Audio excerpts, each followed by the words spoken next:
The quality of the Tesla Model S is really poor, and the battery pack broke after running hundreds of thousands of kilometers. For repairman said it would cost hundreds of thousands to replace the entire battery pack, so they asked me to help him repair it and disassemble the battery pack. Let's read the battery report number.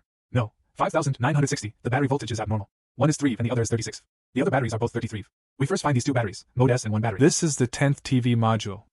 Let's take it apart and check it out.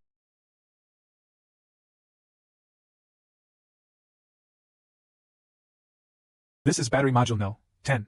Let's disassemble the side swing board and test it. The power voltage of No. 5960 is 33, not 3 and 36, which means the battery is okay. Let's check the side swing board. If the purchased material is corroded by water, remove the rust-colored capacitor. Solder in 2 new capacitors. The BMS has been repaired and reinstalled to try again.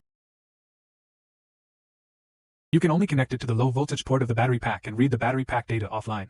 Chapter 5960. The battery low voltage is normal and both are 303. Pack the battery back. Tesla has repaired the car and it can be turned around. The Model S battery pack has been repaired and outputs more than 10 W to the car. What do you think is the appropriate amount of output for our Cheers car?